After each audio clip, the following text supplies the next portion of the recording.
Shalom, salam sejahtera bagi kita semua. Saya percaya kasih Kristus melingkupi kehidupan kita sepanjang waktu. Amin.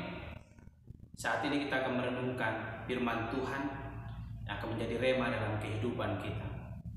Namun sebelumnya, mari kita puji Tuhan kita dengan pujian kita dari Kidung Jemaat nomor 184 ayat 1 sampai dengan yang kedua.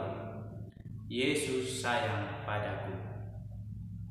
Yesus sayang padaku, Alkitab mengajarku, walau ku kecil lemah, aku ini miliknya.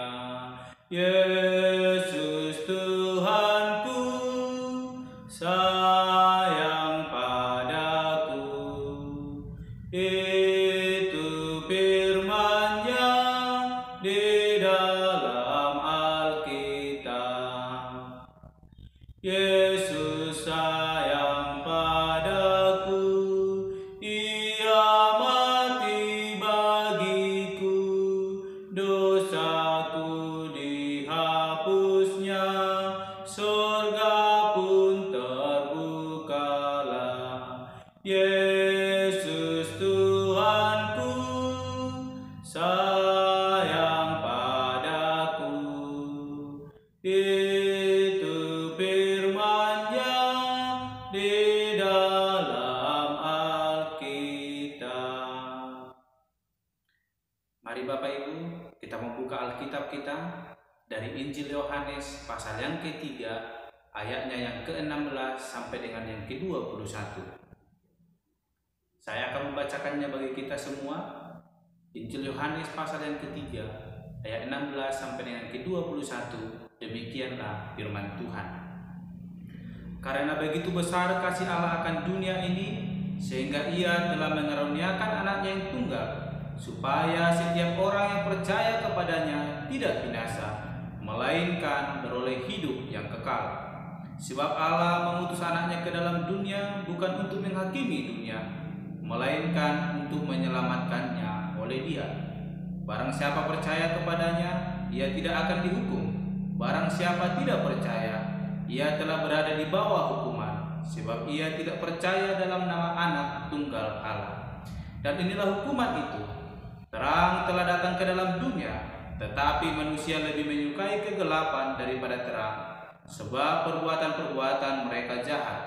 Sebab barang siapa berbuat jahat, membenci terang dan tidak datang kepada terang itu, supaya perbuatan-perbuatannya yang jahat itu tidak nampak. Tetapi barang siapa melakukan yang benar, ia datang kepada terang, supaya menjadi nyata bahwa perbuatan-perbuatannya dilakukan dalam Allah. Amin. Bapak Ibu, saudara-saudara yang terkasih dalam nama Tuhan Yesus Kristus, kebenaran firman Tuhan akan kita renungkan hari ini berbicara tentang kasih Allah yang begitu besar dalam kehidupan kita. Berbicara tentang kasih, kasih adalah perasaan sayang, cinta, dan suka.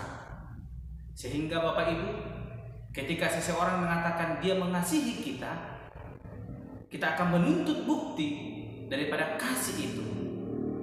Apakah benar-benar kasih yang ia katakan sungguh-sungguh mengasihi, atau hanya sekedar kasih, atau hanya sekedar perkataan kasih saja?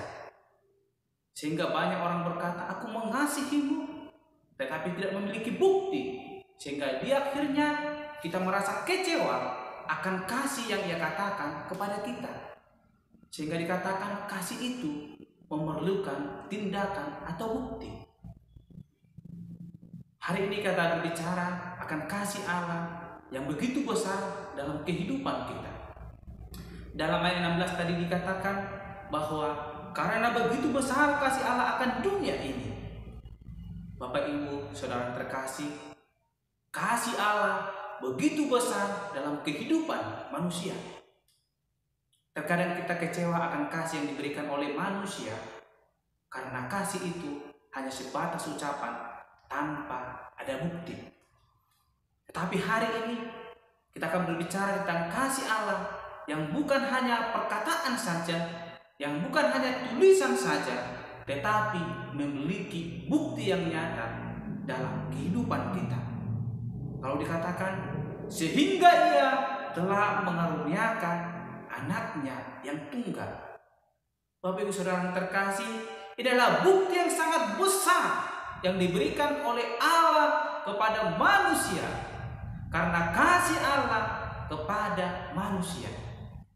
Bapak Ibu yang terkasih dalam nama Tuhan Yesus Kristus, dosa adalah penghalang atau pemisah antara hubungan Allah dengan manusia, sehingga Allah murka kepada manusia dan mendapatkan hukuman daripada Allah. Tetapi Allah tidak ingin manusia itu berada di dalam hukuman saja atau berada di dalam genggaman dosa yang menguasai kehidupan manusia. Karena apa? Karena Allah itu adalah kasih dan kasih adanya, sehingga Dia mengutus anaknya yang tunggal ke dalam dunia ini yang kita kenal di dalam nama Yesus Kristus. Dan Dia datang sebagai penyelamat untuk manusia, bukan untuk menghukum, tetapi untuk menyelamatkan kita yang berdosa. Ini adalah satu bukti yang sangat besar yang diberikan Allah kepada manusia untuk menyelamatkan kita sebagai bukti kasih daripada Tuhan Allah kepada manusia. Tetapi Bapak Ibu, ketika kasih itu telah datang ke dunia ini, terkadang kita menolak kasih itu, sehingga dikatakan di ayatnya yang ke-19, dan inilah hukuman itu, terang telah datang ke dalam dunia, tetapi manusia lebih memilih atau lebih menyukai kegelapan daripada terang.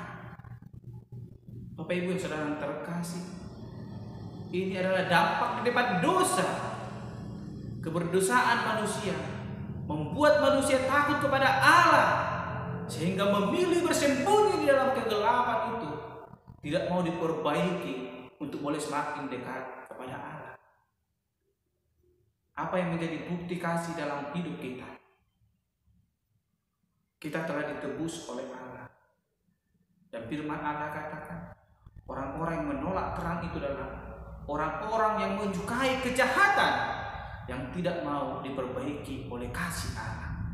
Tetapi orang-orang yang memiliki kasih itu adalah orang-orang yang datang kepada terang itu, sehingga nyata perbuatan-perbuatannya dilakukan di dalam Allah.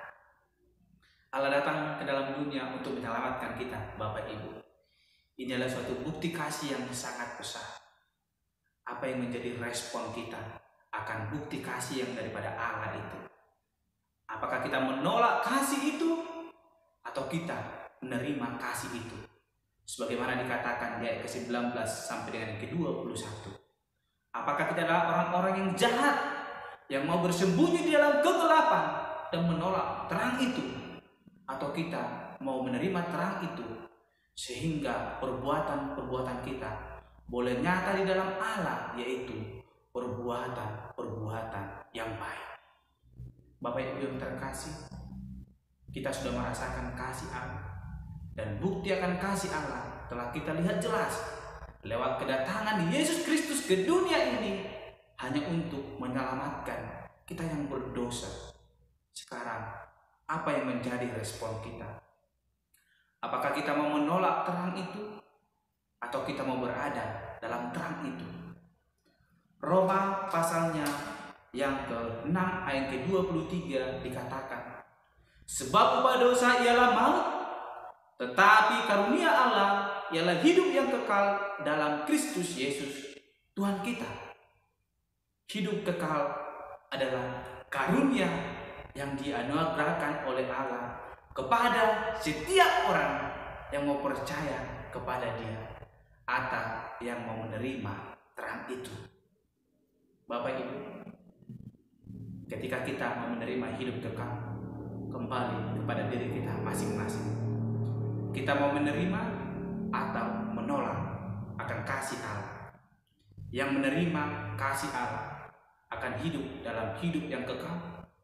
Akan tetapi kita yang mau menolak terang itu, yang mau berada dalam kegelapan, akan menerima penghukuman, yaitu kebinasaan hidup. Mari tentukan pilihan kita, hidup dalam terang atau menolak terang itu. Amin.